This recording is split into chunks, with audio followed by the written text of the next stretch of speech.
So today is raining, so we are not walking, and they're not pleased. How troubled she is.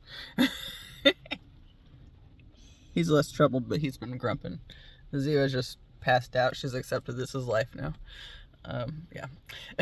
So when I was watching yesterday's video, before or as I was waiting on it to load to my computer and then load to YouTube, I had a little bit of an epiphany. And I think it goes, okay, I was talking about my socially awkwardness and not really knowing what to say to people and whatnot, right? And how, how that played out with people at that army thing, or not army thing, military thing, the VFW thing, the Army versus Navy game. And so I was watching the video and I was thinking through the conversation I had with the girl in the bathroom, and yeah,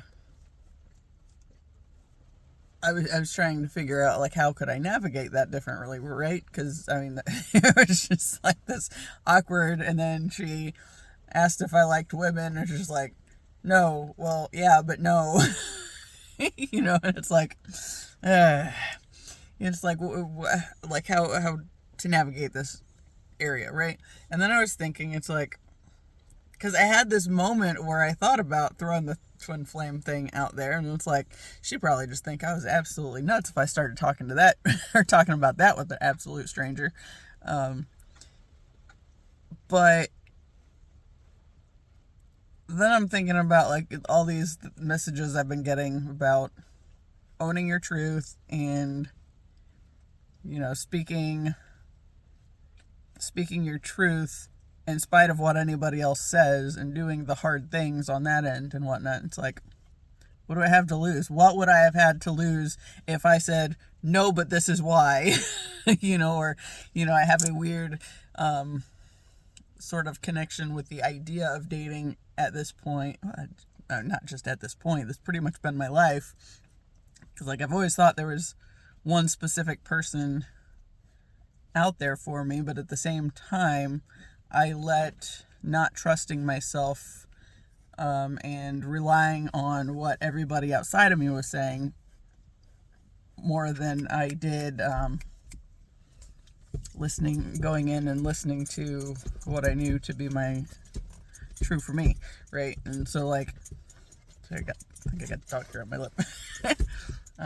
Hey, are you about done? Yeah. This dude.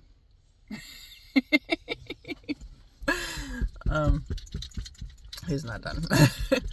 But yeah, it's like, what would I have to lose? I mean, that's one of the biggest things I think, dude, I've struggled with in my lifetime, is not speaking the truth to things that I felt very strongly were a certain way for me, right? I mean, like, I've had moments of them. Like, I remember freshman year in high school, I was with two of my friends in the girls' bathroom, and one of them was all concerned about toward the other one, and, oh, you need to tell Sarah and blah blah blah and fill her in on all this.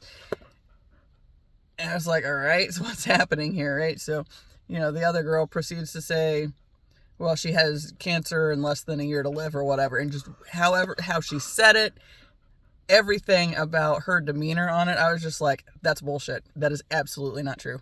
And it absolutely was not true. And when her mom found out about it, her mom was pissed.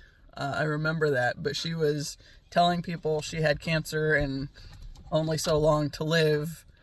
And then it wasn't the case, And ironically, her mom actually ended up dying of breast cancer a few years ago. So it's like, everything's connected, y'all. And I know this sounds maybe a little shitty, but everything's connected. So I feel like she kind of unknowingly kind of manifested that on her mom, really. Yeah. But there's so much to it. But like, just like the way the whole conversation came up, like the one friend was genuinely concerned. The other friend was just so like casual, and this is no big deal. It's like, you're lying. It's like, you're lying to the world, man. And I think it was me calling her out on that, and then kind of putting that point out there for anybody she had told, because I don't know if it was just the three of us in there. I just remember the interaction between the three of us, but the other girl was, she kind of was like, wait, what? And I think she probably told people. I didn't believe it. I don't know. But anyway, it ended up getting back around to that girl's mom, and, she was, like I said, royally pissed about her lying that way. And that was pretty much the end of me and that girl being friends. Because it's like, dude, I know. I'm not playing with that kind of shit. Like, you want to lie on that kind of scale, I'm not participating in any of that. And yeah, but it's like, there have been those moments when I have said the very real thing that I just knew, and it's been proven accurate. And it's like, why is it still why is there still that struggle to own that side of me where the intuition is actually pretty good? And when I had that moment in the bathroom with this other girl recently, and had that conversation, and then kind of was like, wait, how do I do anything with this? She caught me off guard with one thing, and I was like, what? And then I had that moment of just say the thing. But then I didn't just say the thing, but I did see 717, which is a twin flame number. But yeah, like, as I was listening to it, it's like, that is the point that I need to be working on. That is why I need these interactions with other people, so I can have these things come up where I'm like, wait, why did I do that or not do that?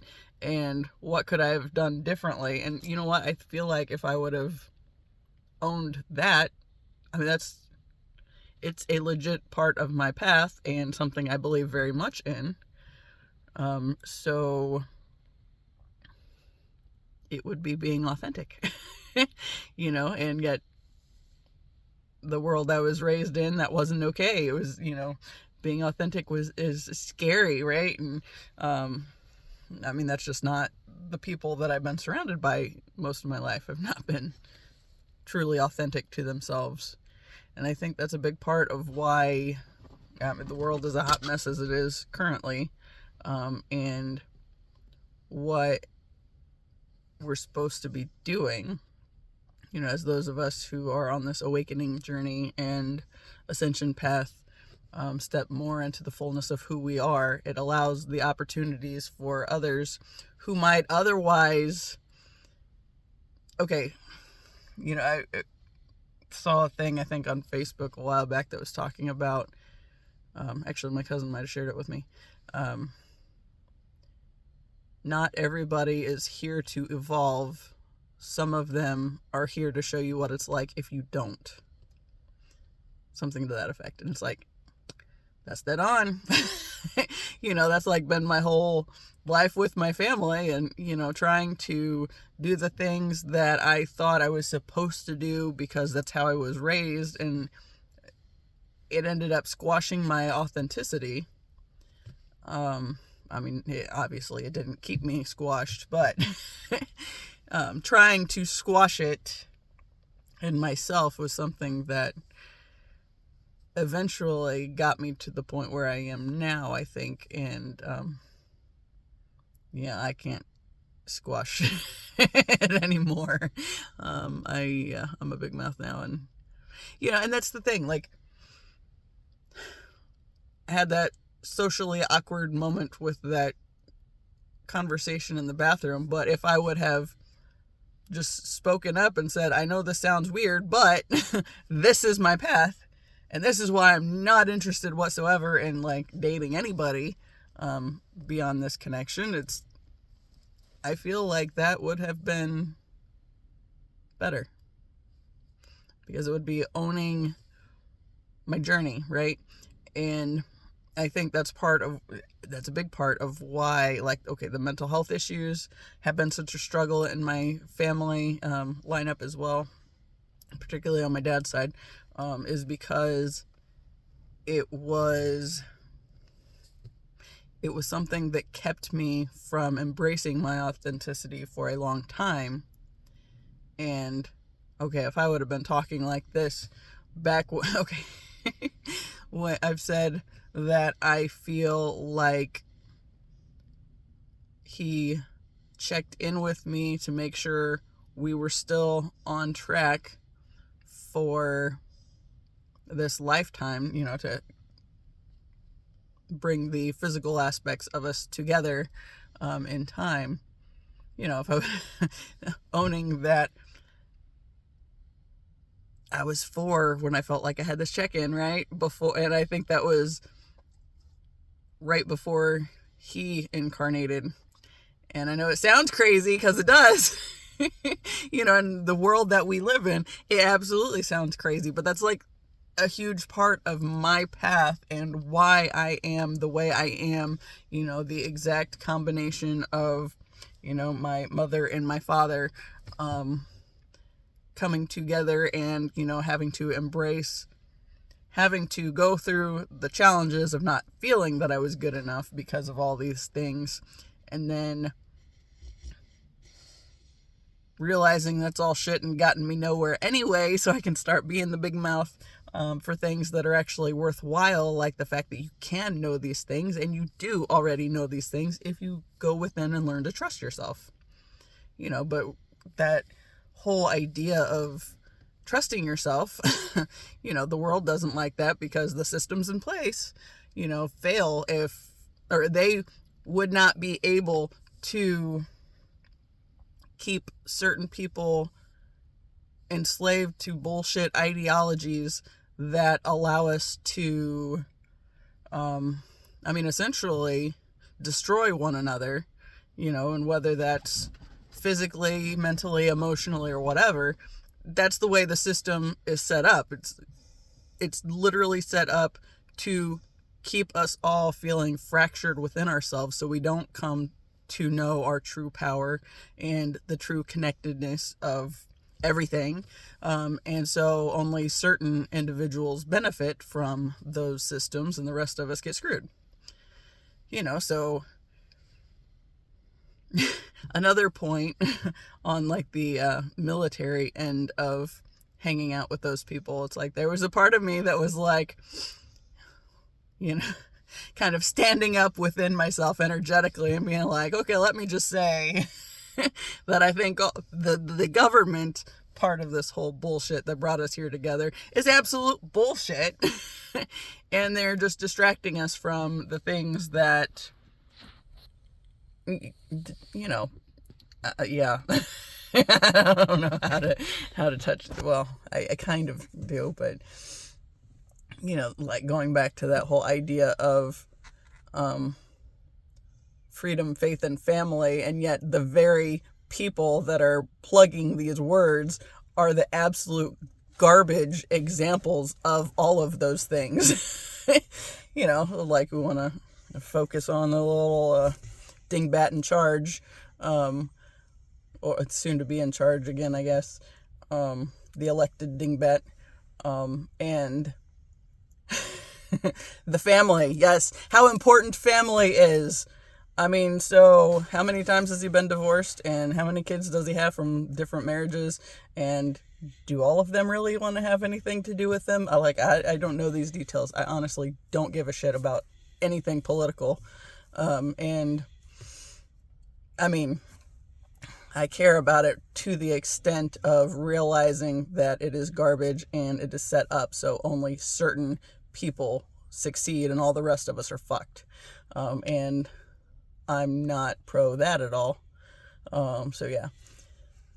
There's conversations happening, so I got momentarily distracted. Okay, but then let's go into the faith aspect, and he's plugging that term too, and so he's selling Bibles now because he's obviously such a good representation of Christianity. Okay. To me, that makes me think of the story where Jesus was turning over tables, man, because that sounds like some bullshit where he's just trying to capitalize on other people's ignorance and willingness to turn a blind eye so they can continue living a life of oblivion to the fact that they are destroying others around them by choosing to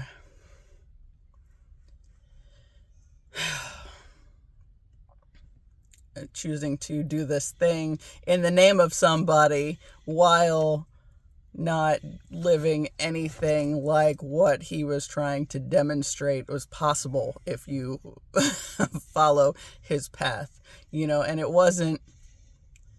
he wasn't out there saying, worship me and do these things. He was showing us that it is possible to heal, do some deep healing work to remember who you are and embrace higher ways of being and existing in the world, and we can do amazing things if we start to work together. But yet these systems exist to specifically latch onto us, and try to snuff the light, and God, use people. There's a whole conversation just blowing up on my freaking text messages right now talking about Christmas plans. I'm sorry, that is very distracting. Yeah. So anyway, I had this visual after I made this connection with the conversation and how it could have gone better and how I could have just embraced my truth and spoken to that fact and, what I would have to gain in such a situation of embracing my truth, even if it makes me sound crazy. Yeah. And I got to thinking about,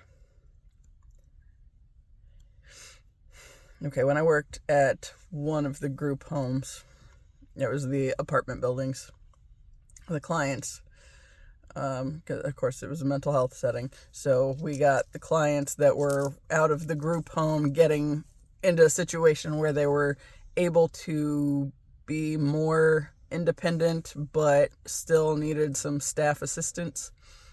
So it was, a group home type facility, but they were apartments, and, they had so many times they had to come to the office and have groups and stuff. But anyway, this place was funky. And of course, a whole bunch of clients did not like staying on top of their doing the dishes and all those things. So they had cockroaches real bad. And it was like really nasty, right? And of course, if you go to use a stove that you've had a bunch of cockroaches hanging out in, they all scatter, even with the lights, it scatters. And I was just kind of thinking through this whole thing with, when the system is able to keep us in the darkness of who we are, it prevents us from really embracing our own light that we all have within. The darkness comes when the light forgets itself. And when we are living in that place of darkness and basically, essentially feeding off of each other's energy, trying to keep us all in these heavy, dense, negative ways of being, and I talked about on here before that dream that I had in 2020 after I encountered my twin flames energy. And the first Okay, so in the dream, I'm trying to figure out how much of it is relevant for this point in this time frame of storytelling. Okay, so in the dream, I'm approaching this house. We get out of a car. It felt like I was by myself getting out of the car or whatever, but I was really mad at my ex-husband for some reason.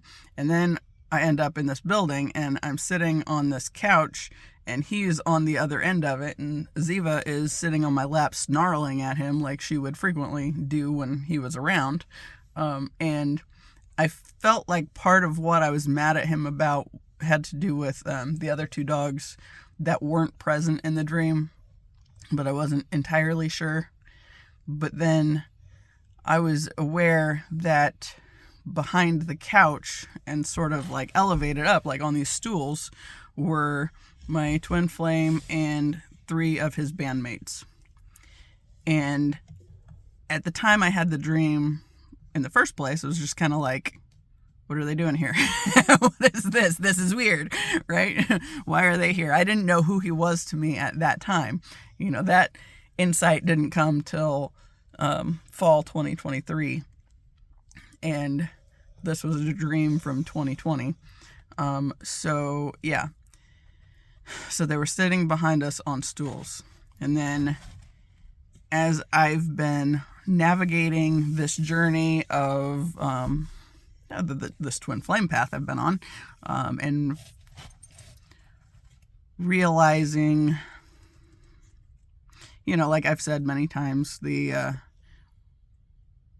this whole thing started or like really amped up, I guess is more appropriate, because it's been ongoing for a long time, as in this has literally been my life path. I just was oblivious to it for substantial spans of time, and I would have a thought that would come to mind. It's like, I know this is somehow relevant, but I don't know what that means. And because I didn't know what it meant, I just kind of wandered off, right? I mean, that's as we do. So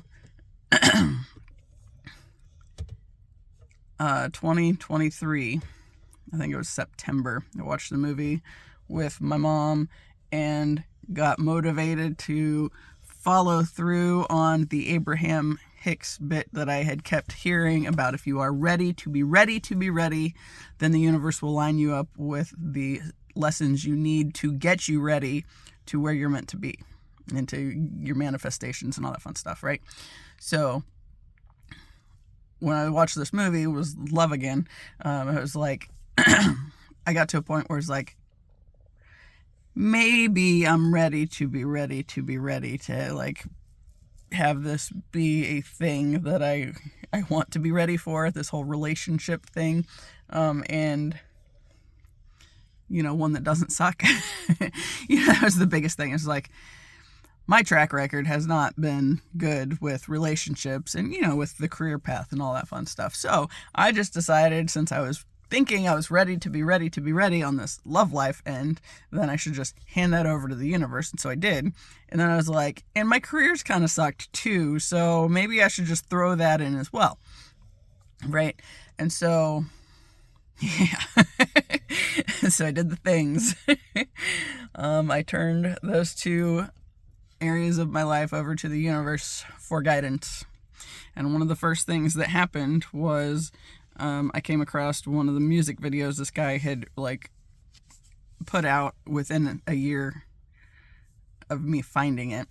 But he had posted a clip from it as a reel, I think, on Instagram or whatever, however all that works. It's social media. And I was like, I like this sound. Is it new? Because I didn't remember it from when I started following that band, because this was a separate project from the one with the guys that was, the guys that showed up on the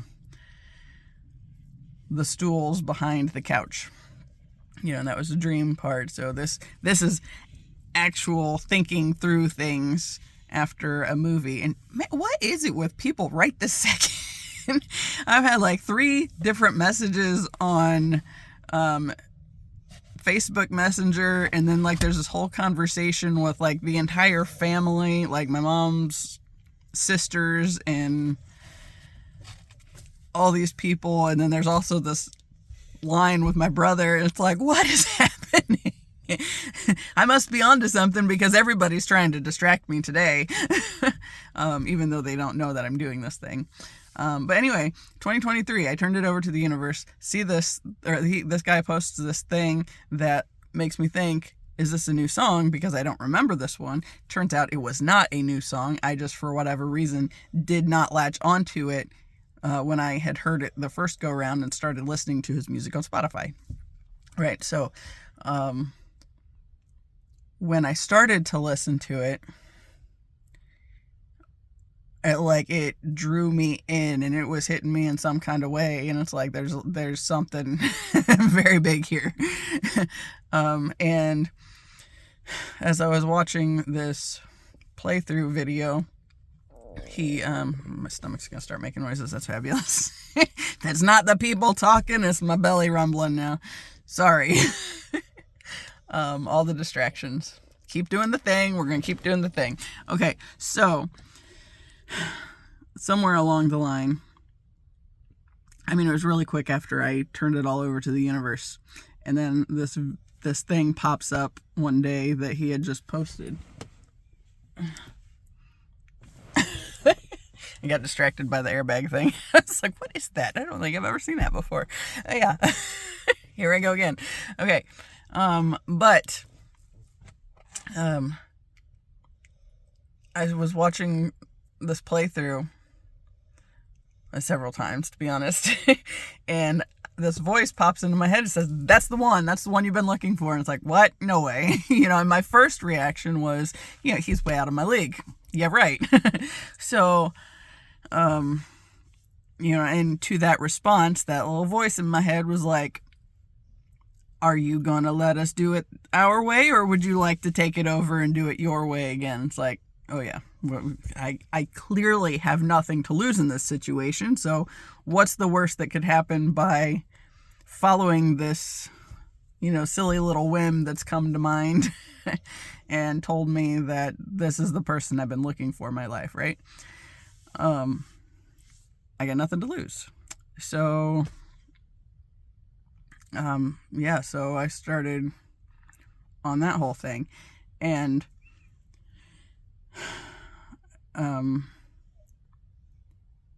one of the first things was, one of the first things was it started to feel kind of obsessive how much I was listening to this guy's music just nonstop. And I ended up one morning finding a tarot reading, and the lady, it was White Feather Tarot, she was talking, she said, you're worried this feels obsessive, but your guides are saying it's not, and it has to be this way right now. And it's like, well, clearly this followed me at a moment I was thinking this feels obsessive, and I'm not okay with feeling obsessive. And then I watched this video, and she says, you're worried it's obsessive, and it's not, but it has to be this way right now. It's like, okay. Clearly that message was for me. So I was like, all right, we're going to roll with it. And then I watched another tarot reading. It was White Rose Guidance after that. And the video that popped up, and these were just ones that popped up, got my attention. It's like, ooh, there must be something there.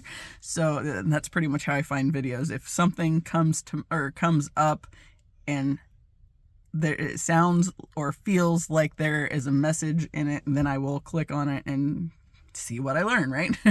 So after the White Feather Tarot, with the obsessiveness point, I clicked into a reading by White Rose Guidance, and she says, she pulls this card that specifically says, listen to my music. And she's like, that feels very specific. I was like, that does feel very specific, and it feels very specifically relevant to me, because obviously that's he's in multiple bands, so yeah, obviously that's a thing, right? So that's two things right there, back to back, that seemed to support this craziness on this path that I was on, right? And then, like, one of the next things that comes up is I'm watching this playthrough over and over again, and it's like his eyes seem really heavy, and like, of course, I felt connection to that heavy space, right? That heavy energy, because that was basically my life too. It's like, and everything I've heard about on the twin flame connection is obviously if, the counterparts, right? So we're connected, and as deep into this existence and the darkness that we've gone, or like that I went and like actively chose at various points on my path, he would have had to face some kind of darkness at the same extent for his own life, because otherwise, our energies wouldn't line up, but he has to be able to hold the fullness of the energy of which I have been able to navigate through. Otherwise, this wouldn't work, and since it's like the other side of a mirror, so what one of us does directly affects the other. Energetically directly affects it, but in the lived existence, we haven't been able to see that because we don't know each other yet. As of today, which is like December 16th, 2024, we have never met. We have encountered each other on social media once or twice, and then I felt very strongly that I had to disconnect from social media. So I did not encounter his energy as I'm going along this process. Like, it's kind of funny because, I know things I've seen in the comments on things he's posted or whatever. It's like, I know there are a bunch of girls that would just be willing to throw themselves at him, and he's probably had a lot of that. He's a good looking dude, and doing a thing that is obviously important to him.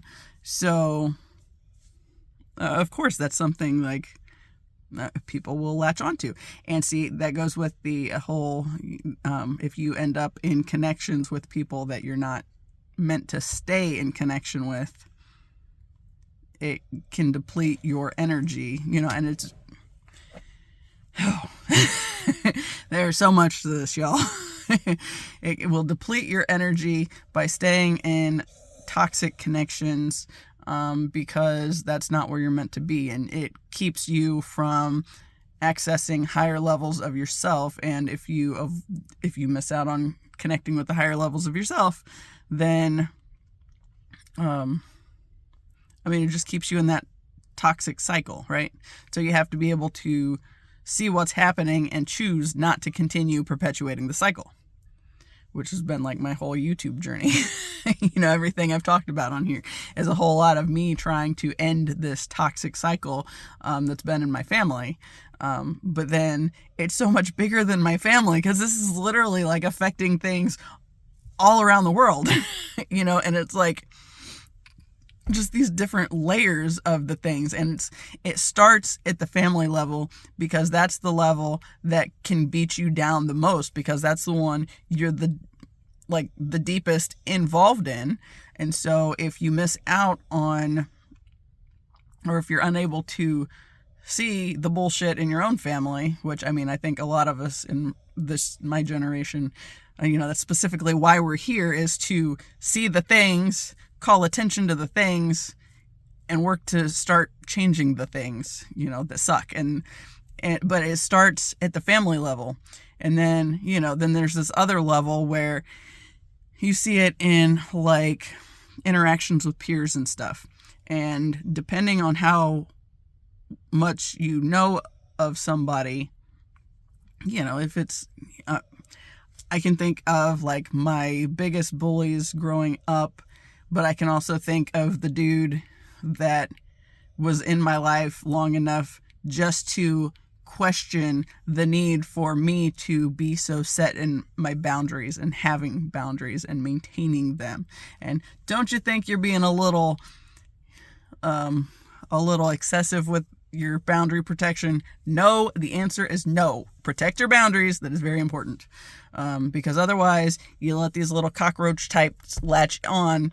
They come in, they see the light, like the moths to the flame, and then they want to put out the light, and have the light for themselves, and they can drain it from you until you forgot the light, like they did. They forgot their own light, but it starts first in the family, and then you see it in the next levels with like peers, and how you interact with the world around you, and then it goes all the way out into like the bigger areas with church, religion in general,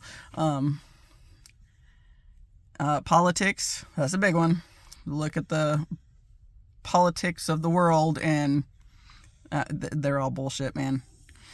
Every single country out there's got some bullshit, because the cycle has been perpetuated where we are not full people, because if they keep us divided within ourselves, they don't have to worry about doing the hard things and changing,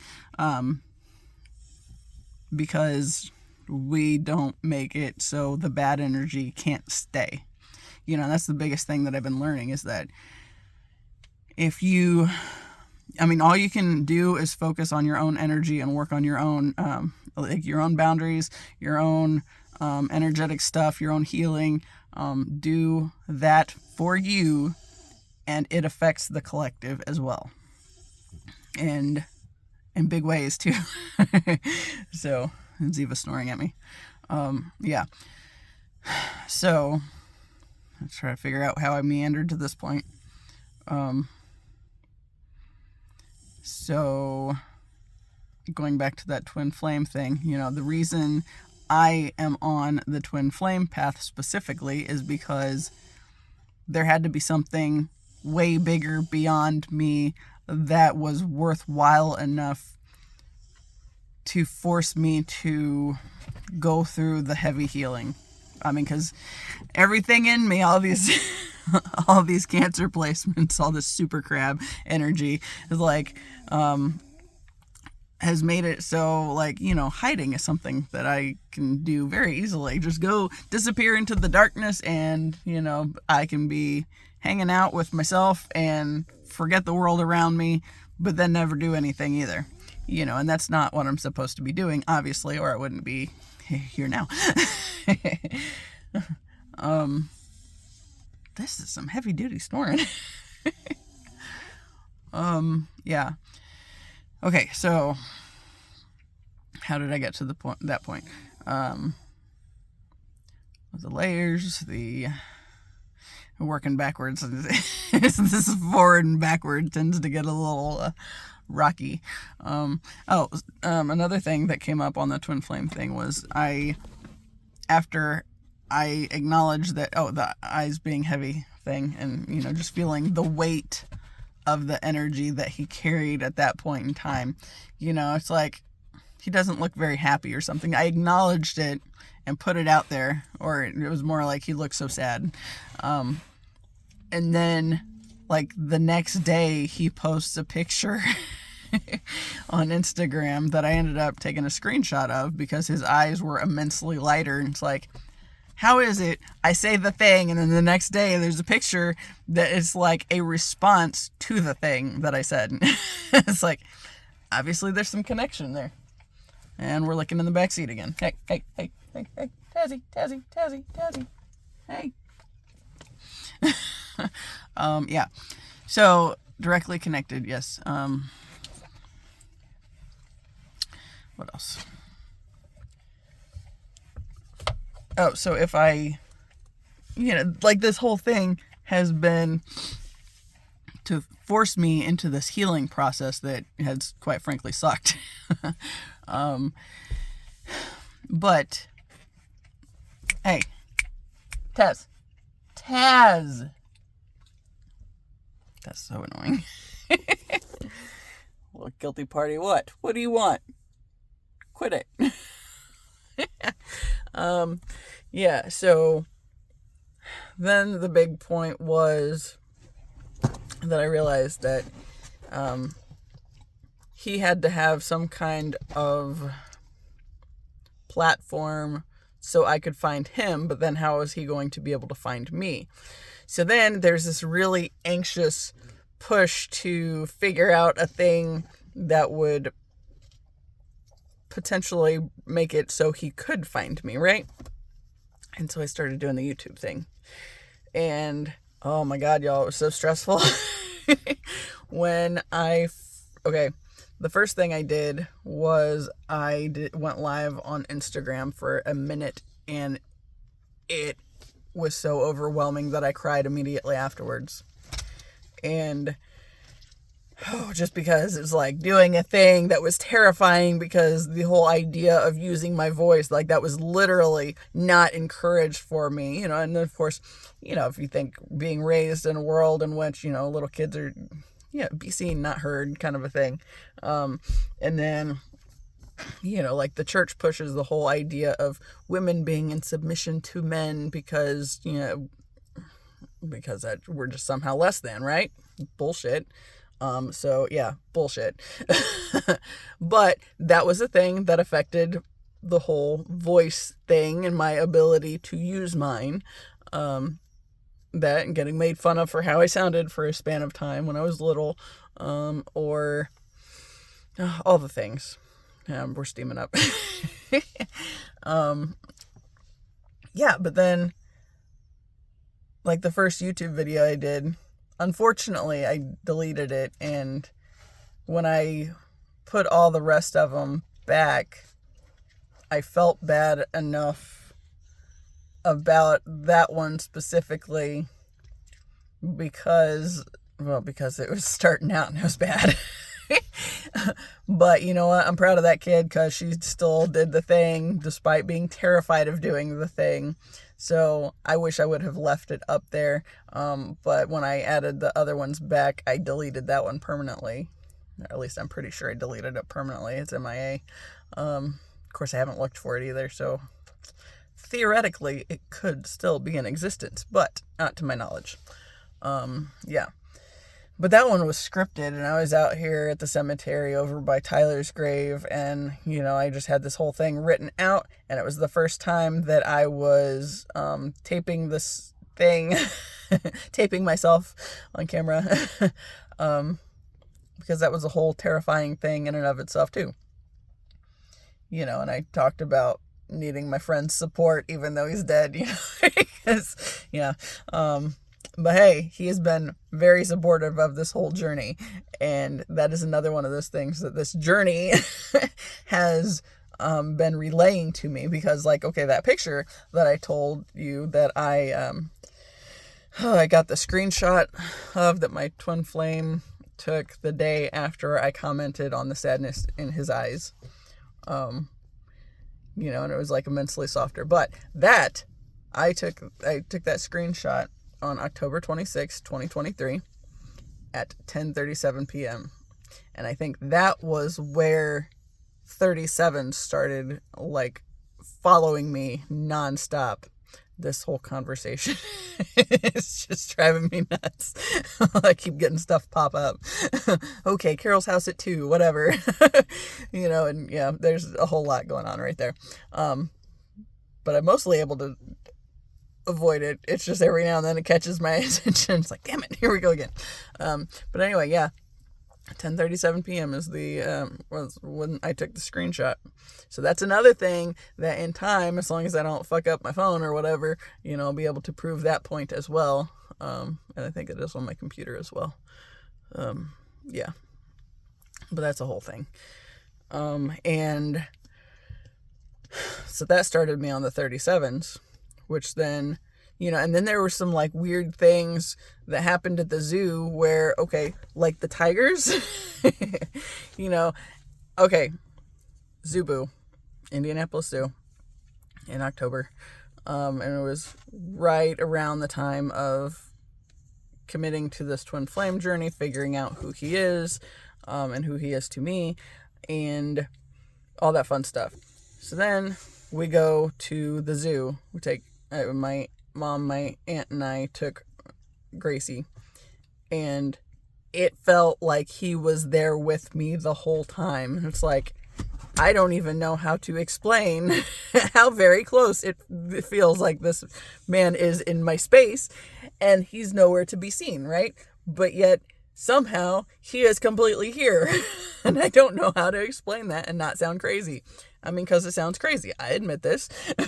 That is a big part of, navigating that mental health area for my lifetime, because I have to acknowledge that it sounds crazy, feel that it feels crazy, and still follow what I know is I'm being guided to as well.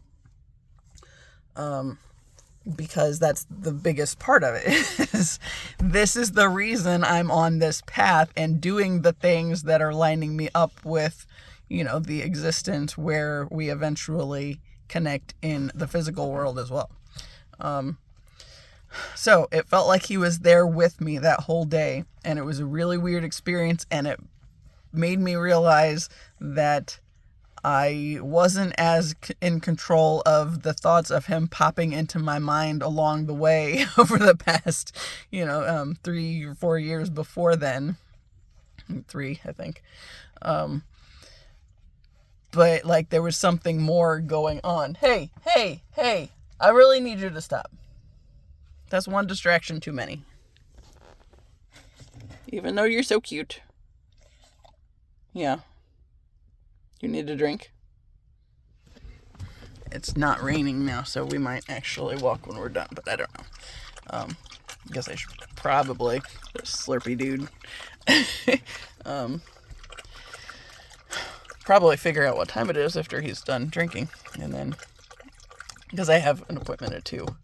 Now, I was over here with plenty of time to do the thing. It's 1:11. Of course it's 1:11. Why wouldn't it be 1:11 when I look at the damn clock?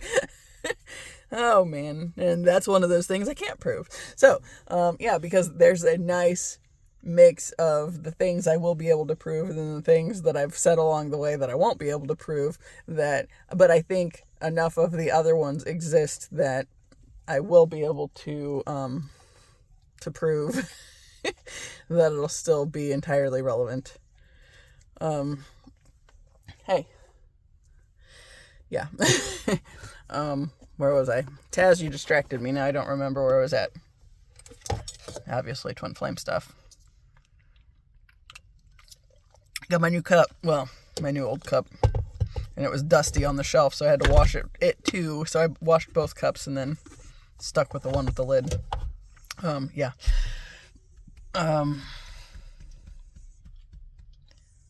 The other one, I want to tweak a couple spots on the paint too, so I should probably do that before I put it back in the stash to be used next time. Anyway, and they're all hand washed ones, so it's like they don't get washed every day, I'll be honest. Because that hand washing thing's kind of bogus. But hey, Zibbly, please don't. No. Zibbly was napping. She did not get a drink, so Zibbly, she will now. Excuse our thirsty intermission. Gidgy want some? Nope, no for Gidgy. Tazzy have more.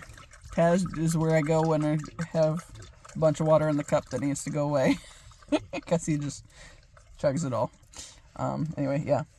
So, stuff that I can prove, stuff that I can't prove. But like the tombstone that I talked about that's been here since 2001, that the kid died on Twin Flame's birth date. It's like, I always look at this stone and have for years, and his birth date was the kid's death date. I mean, not like the actual year or anything, but like the birthday day. And then the one behind that is the grandfather of a kid that I went to school with. And, our moms were like BFFs when they were growing up and blah, blah, blah. And we were never close or anything. But his grandpa apparently was born on my birthday. Or I guess I was born on his birthday, technically. And then the one after that, there's a woman that was born on Twin Flame's birthday. well, I guess he's born on her birthday. And then the one behind that was somebody that was born on the date that Tyler died. It goes back to that whole 19 and everything being connected thing, right? So, yeah, it's all right there. Those 4 stones have been there as long as I've been walking over here regularly that I can remember.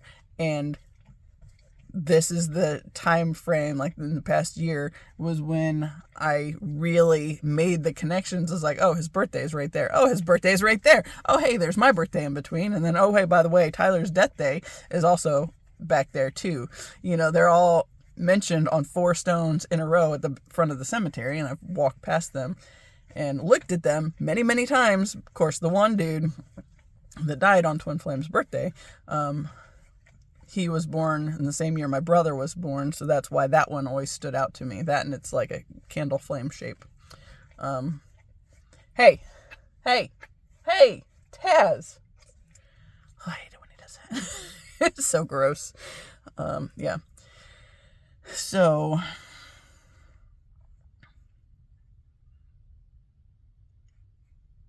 I don't know. I mean, I got some cool pictures of birds here lately, too. God, I saw something out of the corner of my eye. It was a squirrel on a tombstone. Okay. Yeah. But, like, the big birds that I've gotten pictures of, like, there was one with the owl that had an injured wing from 2020. I was working at a factory and having issues with my own intuition, and then there's this wounded owl that shows up behind our fence, and of course gets everybody's attention because not every day you see that. And, you know, I got a pretty cool picture of it. And, you know, there was a bunch of other stuff with that made me connect the injured owl to my intuition and, you know, wisdom and intuition being wounded by my inability to trust them and, you know, believe in myself, ultimately. So it's like all the ways that I was unable to trust in myself was harming my intuition and my ability to know the things that I know deep down and have always been connected to.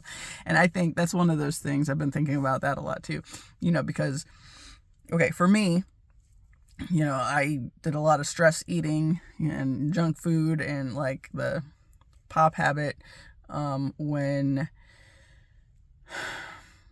I was stressed out. Like that was my big, the big thing that I used as a crutch.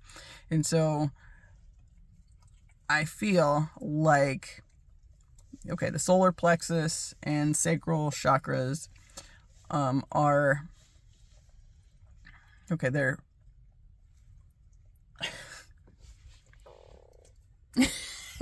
she denied licking him, but she was licking him. That's her big brother. You know, but the solar plexus and the sacral plexus, you know, also the root safety, but like the others, okay, going back to the mystical connections thing that I watched last year, that Hay House did, I think Radley Valentine was the one that talked about, you know, basically we all are empaths to some degree. Just some of us used it for good, some of us used it not so good.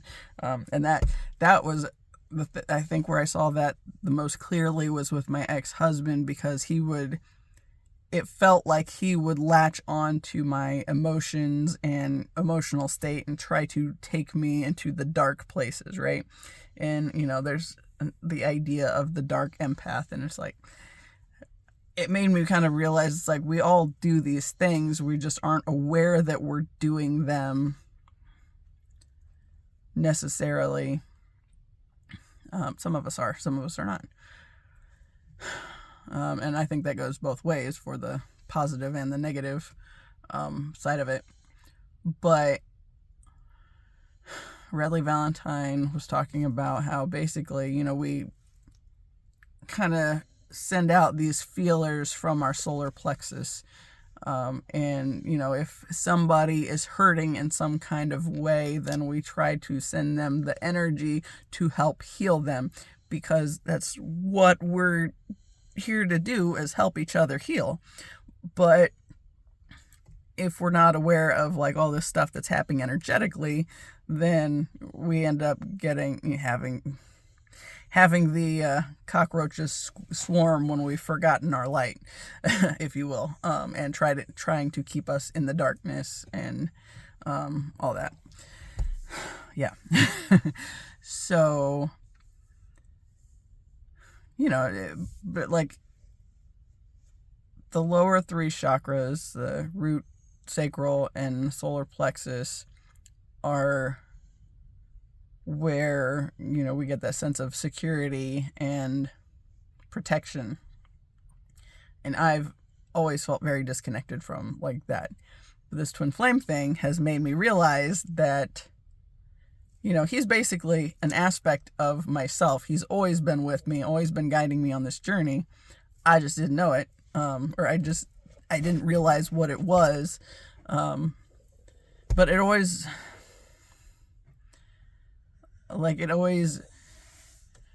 made me feel very protective of like the good guys, if you will. And then I say that about like people like my brother, like my drumline friends, not all of them, but Tyler and Paul, the guy that I dated back in high school, then some of my other good friends from band and along the way. It's like the ones that weren't trying to hurt anybody, but kept getting shat upon by the world around them. And, like my former brother-in-law was one of those that I felt very protective of. And, he was a big part of why I was meant to marry my ex-husband, because I ended up helping him navigate some bullshit that he got drug into because his brother was an asshole. So, yeah. The good guys. But I've always been very protective of those types. And, yeah. The Radley Valentine thing. He was talking about every now and then you have to call back the pieces of yourself that have gone, wandered off to try to help others along the way. Call it back to yourself, because that's still your energy. That's yours to be mindful of and to take care of yourself with and all that. You have to protect what is yours. In spite of the fact that we all do these things to try to help each other, because in our light, in our positivity and like the healthy way of being, we don't want others to suffer. But in the density of the earth as it is, we keep getting pulled into these toxic ways of being, these toxic systems that exist, because, they want you to think you're not supposed to have boundaries, because if you don't have boundaries, then it lets those people that are, the shady ones, like my ex-husband, it lets them in and latch onto your energy, and it's very hard to disconnect. Okay. Back to the dream. So the dream that I had in 2020, when he was sitting on the couch with me, and I just felt like this anger. And I talked in one video a while back about how like the anger was like red and black. And it's like, okay, well, that's interesting. Where did that come from? And it's like, well, it makes sense, because red and black are associated with the root chakra. Red specifically, but black and red and brown are protective colors, good for shielding your energy and all that good stuff. So I felt it as red and black because it was targeting the area of safety, because I have said many times that I didn't feel safe in my body, and I realized I was not feeling safe in my body. And before I made the red and black anger connection, but it's like, wow, just the way this all ties in together is just insane. It's kind of mind-blowing.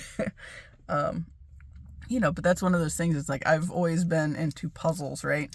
And, like jigsaw puzzles and putting the pieces together, finding out how they fit and all that good stuff. And, how how things come together.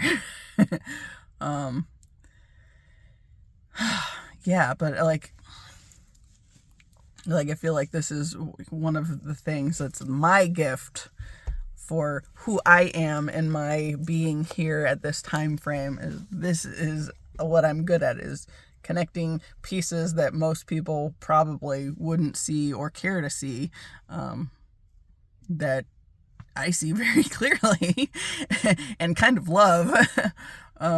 So yeah, but okay, back to the dream. That keeps it's all connected. At least there's that. I've noticed when I watch the videos, it's like, it's all connected. So it makes sense how I kind of wander off from one path to another.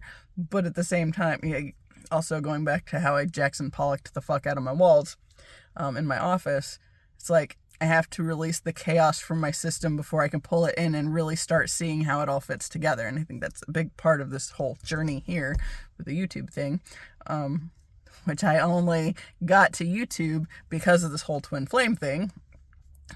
Yeah. And like I did, like, I think 10 or less videos when I did that first round, and then I had to take like 2 months off and just like, woo, because I'd already expanded so far beyond what I thought was actually possible for me based on, what my world view had shown me, what my experiences of life had shown me. It's like, nope, you're capable of much more, so keep going.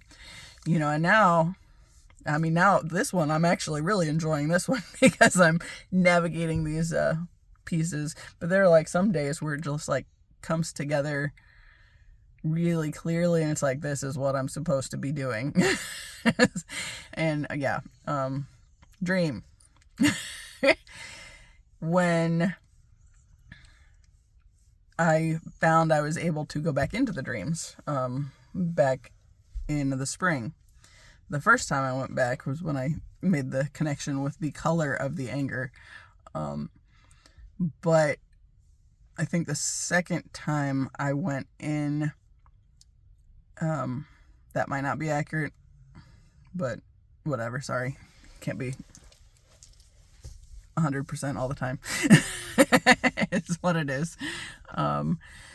So at one point, like, I felt my twin flame. It's like he was talking to me, but like we weren't able to see, well, like he wasn't able to see me. He was just talking to me, like from like this distant space, from high up on this chair. And he was just stool to couch, right? So, yeah, but like from this higher space, like I was looking at him and he was just kind of like sort of in this sort of dreamy type space, I guess. And he said, "If you need my help, let me know." And I said, I felt like I need to do this part by myself. And I realized that my ex was basically a leech on my energy. And it's like I was getting depleted by this fact that I couldn't let go of this anger that I had toward him. And I think a big part of that was because there was so much anger, not specifically directed to him, but from the fact that he was able to get in and get as close as he was and, stay siphoning my energy, because that was the kind of way I was raised too, was that this was just okay. This isn't something we have to be mindful of, these boundaries. Not that anybody really knew what they were doing or saying back then, but it goes back to that point of not everybody's here to evolve. So yeah, some are just here to show you what it's like if you don't. And that being the case,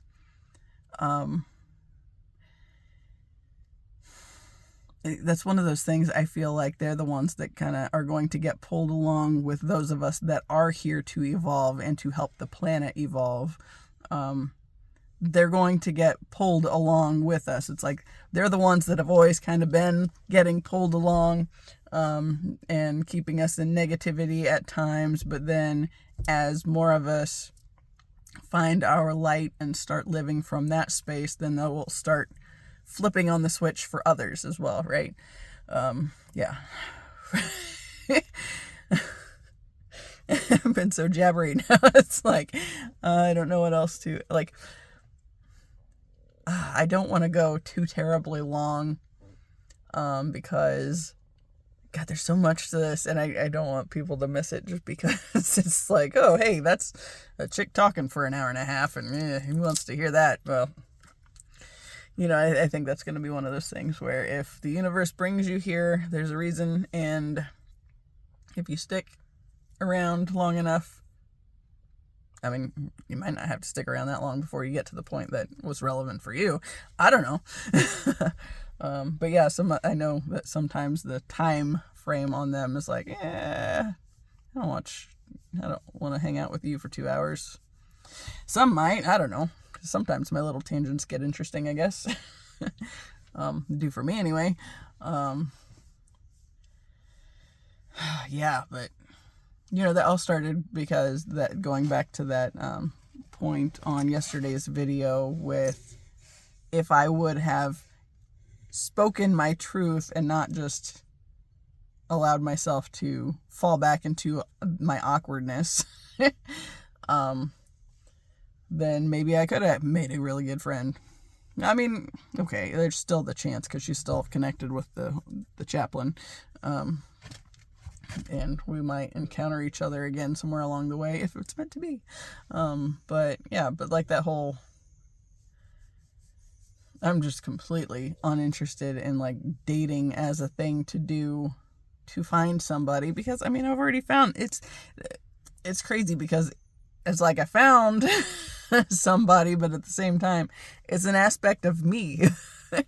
And, like that was another thing with the whole energy point and, that dream was I realized that they're all connected and, like the people that in his bands and whatnot, they're connected through him. So in that way, they're also helping me by helping him clear some of this dense energy, just because we're connected. Like the twin flame thing is like just the other side of the coin. Yeah. So everybody that he has been networking with in the time that I haven't had any, I've been so nervous about using my voice at times, and sometimes these videos haven't been very good. A lot of times they haven't, but I still had to start, going back to that other dream, where the girl said, you have to start sharing the story you already have to share before more of your mission will be made clear. And that's absolutely happening. It's kind of funny because it's like, maybe I'll read something in the cards, maybe I'll hear something in a video or from somebody just walking down the street or whatever. It's like something I hear trigger something. It's like, that's important. We're going to come back to that, sort of put a pin in this idea, and that whole thing goes back to like the twin flame path before I knew it was a path that I was on, because 2018, I think after Tyler died, right before I went back to Alabama the last time. So I'd cleared up some space, energetically speaking, to start making the connections of things that were not acceptable, that I was tolerating from my ex. And so we were in Indy, and we went out to eat with his parents, and we rode with them. And I remember this one band name coming on the radio. And it's, of course, they had the text, so it was on the screen, and it said the band name. And I remember, like, I have gone back to this moment so many times where I'm just kind of like lost in the moment, staring at the band name on the radio, and it's like something is supposed to be there that's not there yet. And being really aware of that idea, and it's like in the moment, it was just a passing conversation. My ex-mother-in-law said, "Oh yeah, I've heard about these guys," and blah, blah, blah, just whatever. It was just a very casual moment, but it's like, it's been permanently fixated in my head, and not always at the forefront, but every now and then it cycles back around, and it's just, I am there in that moment all over again, and it's like, something is not there that's supposed to be there. And it was one of those triggering kind of things. And that was, okay, I think if I'm remembering correctly, I think I read something that said he officially joined that band in 2019, which, interestingly, there's my 19s again, and 2019 was when I disconnected from my ex permanently, finally moved out for good. That last time was making even more connections with the things he was doing to elicit a reaction from me, and deciding for me to stop doing the things that were allowing him to gain any sort of headway on keeping my energy drug down. And I think the week before I left, okay, there were a couple of things back in that whole 2019 time frame. The first was the dream where Tyler appeared to me. And, it was kind of like it had been in life, where he was in the hospital. The first time he was in a coma. The second time I talked to him. But then the third time I was going to visit, he was walking away from the building, and I knew it was going to be the last time I saw him, so I ran over and I kissed him, because I knew it was going to be the last time I saw him. And he said something to me that I couldn't remember. Like, when I woke up, it's like, well, I don't know what he said, and it was really aggravating because I didn't know what he said. And then I finally was just like, okay, when the time is right, when it's meant for me to know, I will come back to that, and I will know what it was he said to me. And then this spring, either March or April, I was over here walking the dogs at the cemetery, and I had this sort of kind of a daydream / vision, I guess, where I was talking to my twin flame and a couple of his friends, from one of his bands, and I was telling them about the dream, and I said, but it frustrated me because I didn't know what he said. And then, clear as day, I hear in Tyler's voice, he's coming, just casually, like, duh.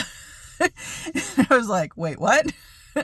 And it's just like, all at once, there it is, he's coming. And I was like, looking for some kind, like in the vision, I was looking for some kind of confirmation, right? So then what happened was my actual phone goes off, and there's some kind of alert that pops up and has the number 19 in it. It's like, well, that's relevant. And of course, 19 is the 19th is the day that Tyler died. And so I came over and was walking the dogs at the cemetery, and, I walked them past Tyler's grave, and as I was looking at his grave, I just thought to myself, smart ass, and I heard him clear as day. It was like the volume was turned way down, but I heard his laugh. He had a very distinct laugh. I just heard it clear as day right behind me, like the volume was turned down. It was like, huh. So then there was that whole thing, because of, like, this, the 19, and then also the vision where I finally realized what he'd said. And then Um, that was the day that, okay, this is silly. And I actually saw 429 just when I looked up just then, which is Tyler's birthday. So yeah, still here. Anyway, so that was the day. It was the first day Gidget pooped while on the leash. She's done it before, but she was really iffy about doing it for a long time. But we had been doing it regularly enough. She finally was confident enough to do it herself. And I had this moment, it's like, we're not getting upset with her because, like Ziva and Taz, they'll sometimes poop like 2 or 3 times. I think one of them has made it to 4 when we were walking at one point in time. It's like, come on, I start getting frustrated. But when she did that day, it's like, do not show any sign of frustration because she needs to know it is okay to do this thing, and so I waited on her to do her business. I bagged it up, and as I was bagging it up, this truck pulls in on this little street that I'm looking at right now. And the little street goes next, it's perpendicular to the trash can. So I had to go over to the trash can to throw this bag away. So we drove over there. I loaded the dogs up, and then, we drove over to the trash can. And as I went past this truck, there was 719 on the license plate, which is Tyler's number. That was the first one that I really started seeing a lot of when I started really paying attention to the numbers. And it was because at that time, his death had made more of an impact on me than not that his life hadn't, but it was the reason that I started a lot of this healing stuff and cleared out enough space to be able to process through the junk that I was holding on to. I'm gonna have to work on wrapping this up. I got a meeting to go to, and I still have to take these dogs back home. But 719 was like, I saw it everywhere first for the longest time, and then once I got used to seeing it, then I started seeing 429, which was his birthday. And it's like, yep, he's definitely right here. And, just these little things that have been popping up along the way. It's like, I see you. Yeah. But I felt like there was another thing I wanted to go hit on with that. But now I don't remember what it was because I distracted myself with the clock and thinking I need to take these dogs home. I was going to take them on a short walk because it has stopped raining, but yeah, then I'll miss my meeting. Yeah. Oh, man. But I think that this is what I'm supposed to be doing, is starting to embrace the fact that, yeah, sometimes it's going to sound crazy because not everybody has had these kind of experiences, but this is what I'm supposed to be doing with, it's the reason I've been terrified of using my voice, terrified of sounding crazy, because yeah, it's going to sound crazy for a while, but then when it gets to where it's like fully ready to come into my life in the physical, and then people can refer back to the things that I've said along the way and be like, oh shit, maybe she did know something. Yeah, I feel like that's kind of the bigger purpose of this whole YouTube thing. But, and I feel like I'm like right there with the building of that as well. Cause like I mentioned the 1-year anniversary, I had 12 subscribers. I think I'm up to 41 now. So, and that's like in a short span of time. So I feel like I'm starting to line up more with what I'm supposed to be doing. Now I just need to embrace it in the real world as well. Even if I sound crazy telling the girl in the bathroom that, I'm not really into the whole dating thing because I know this other thing exists for me out there. Yeah. And I'm ready for that. And I had one day, I got a email from his band page that was talking about like an upcoming tour with another group. It's not a headlining tour or anything, but I started having this little vision come to mind of, he's singing and ends up finding me while he's singing one of his songs, and it's just kind of this whole moment in front of all of these people. And yeah, right now that tour is not set to come to my town, and the closest locations to me, I think, are like 4 to 6 hours away. So those I will not be able to attend, unfortunately. But, you know, things can change. And if everything lines up just right, the universe can make something else happen. Tour dates can be added and dropped anytime. So yeah, but it's all a matter of me really embracing what I'm supposed to be doing and stepping fully into that as well. But anyway, like I said, I need to take these dogs home, so I'm going to wrap this up so I can do that and then go to the Gracie meeting. Then probably hang out and talk with my brother for a while after that. So, yeah. So as always, I appreciate you. And until the next time, see ya.